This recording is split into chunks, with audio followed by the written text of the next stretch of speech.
I think I was 15 when I started smoking, and I remember my first cigarette, and it tasted awful. It tasted horrendous. But then I suppose everyone's first cigarette does, and I think then that's the trick, isn't it? Because you think, oh, this is horrible. This is making me gag.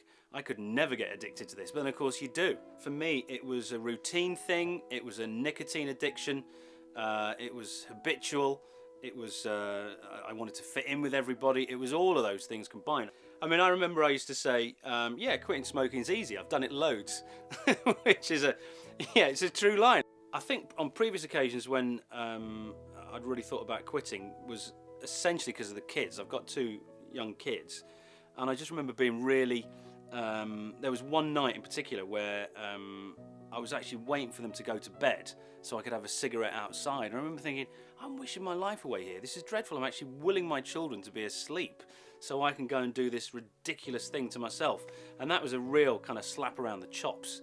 I think the difficult thing about smoking is obviously the withdrawal from the mental side and the nicotine. But if you can tell yourself that it's all just a trick, if you can remove the mental side and you realise that essentially every cigarette you have doesn't really give you a high, but you're really not. What you're actually getting is you're returning to where a non-smoker just felt already.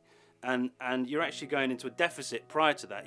The withdrawal pangs that you get from the nicotine leaving your system makes you feel irritable. And it's a very subtle thing, but you don't really understand it. But you just know you don't feel great, and then a cigarette actually then gives you that bang. But you're not really going high, you're just returning to zero. You don't realise that your taste buds have been seriously affected. So I remember once I was having a meal in a restaurant one lunchtime with a friend, and I was tucking into my food, and I was like, oh my God, this tastes gorgeous. This is so tangy. This is so delicious. I've got a mouth explosion going on.